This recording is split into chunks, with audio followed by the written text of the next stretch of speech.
Alright, now in this lesson from the book of the Essence, we're going to talk about female preparation for marriage. How a woman must prepare before she get married. Because we touched upon it last time with the men, and now we're going to talk about the women. A lot of women have different comments about, man must do this, etc., etc. So we're going to talk about the female. Because women now get away from this, right? Them go beyond the wisdom, right? If you want to become a candidate, a capable wife, learn to be more feminine, especially if you're a black woman, because nowadays you get programmed to be very masculine, right? So you have to fight that program and get some luster in your eyes and be more feminine. So this is Genesis 29 and verse 16 and 17. This is what it said. Now Laban had two daughters. The name of the older was Leah, and the name of the younger was Rachel. But the eyes of Leah had no luster, whereas Rachel had become a very attractive and beautiful woman. Like when you go to the Hebrew word of what that means, luster, what they use in the original text, it actually just means tenderness and soft, right? So what the Bible basically I tell you, right? That's why I want a simple thing, right? You see, before one woman to get married, right, she have to be one nice, tender young lady. She have to be feminine, right? More than like, nowadays the women them so masculine, so dominant. I'm talking about a lot about the black females, and they're very masculine and dominant. They have that energy. That's a Leah energy. You understand me? You have to get rid of that. That means you don't have no luster. Your eyes don't have no luster. You look good. The Bible never said Leah don't look good enough. It just want to talk about her energy. She have some very masculine, unattractive energy. Deuteronomy chapter 22 and verse 13 to 15. This go teach you how a woman must stay. She must have this before she get married now. This is a non-negotiable factor. If a man takes a wife and has relations with her, but then comes to hate her, and he accuses her of misconduct and gives her a bad name, saying, I have taken this woman, but when I had relations with her, I did not find evidence that she was a virgin. The father and mother of the girl should produce the evidence of the girl's virginity for the elders at the gate of the city. Ladies and gentlemen, the gate of the city refers to the court. That's what they used to call court back then. So look upon this. It was so important for a young lady to be a virgin before she get married, right? Because that was non-negotiable. That's the only way them can certify, so guess what, the offspring of this union are for him, right? You see, nowadays, me also on TikTok, women are describing themselves based on their physical trait. So a woman will just name tickers, etc. Right? Big bottom, etc. Like, me I say, wait, hold on. What about the innate quality? Right? You need to clothe yourself, not even just how you dress, but how you think with soundness of mind. If you want to be a fantastic wife, why you don't want to name yourself on the internet? Big bottom, etc. with your name. Like that, and as a man, when you see a female like that, she only thing you can only think about is a fun time. You can only think about having fun with her. You cannot think about settle down with a woman. We have that as our name. So ladies and gentlemen, right? If you want a young lady and you have that name, change that name. That is not who you are. You are more complex, or more complicated and beautiful. You have purpose, you have values. You're more than your physical appearance.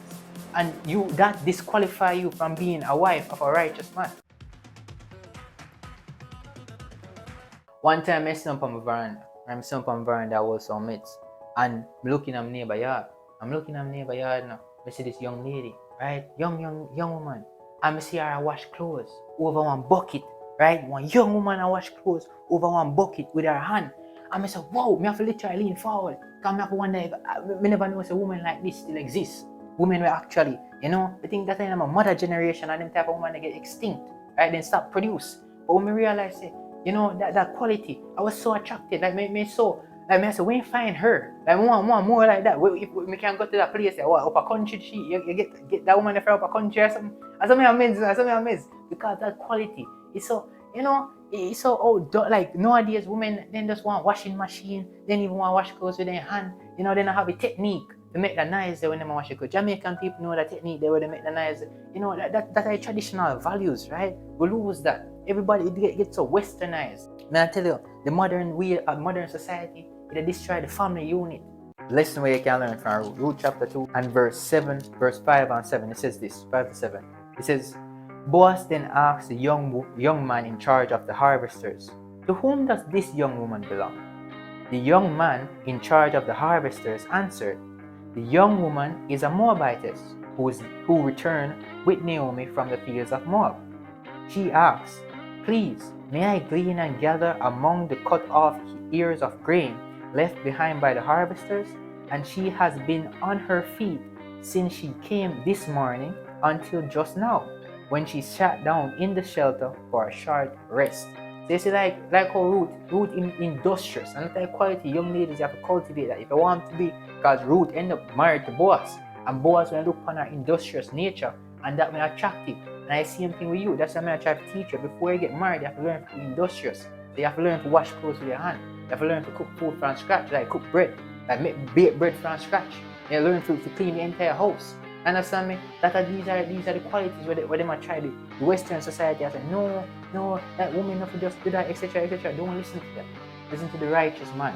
I understand that. So guess what? Your husband go appreciate those qualities that go release dopamine in their head, and he go really love it for that.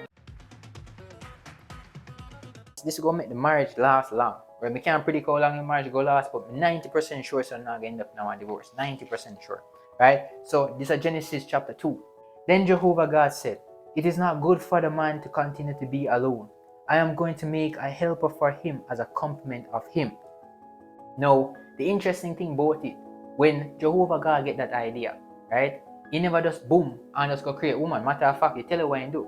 He says, "Now Jehovah God had been forming from the ground every wild animal of the field and every flying creature of the heavens, and he began bringing them to the man to see what he would call each one.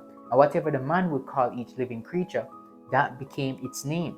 Right? So the man named all the domestic animals and the flying creatures of the heavens and every wild animal of the field, but for man there was no helper as a complement of him. So God gave the man work, and when the man done his work, we all know what happened. God rewarded him with a wife. So the lesson, the piece of wisdom I'm gonna get from this is this. You see, the woman must come after you done your work, while you still they operate in your purpose. That's how when your wife come through. So your wife, as a wife, is supposed to be aligned with your husband's purpose. If you have all of these things in check, for example, you're feminine, right? You want a young lady, you're very feminine. You also want virgin. Your soundness of mind, you're modest. That means you walk with modesty. You're industrious, and also you're ready to be in alignment with your husband's purpose. My God, let me tell you this: any husband get you, you're gonna be a fantastic wife. Even just a think about that, man, I say, whoa. Which made me excited. That made me excited, right? So exactly. So cultivate those habits. That's how you become a beautiful and fantastic wife.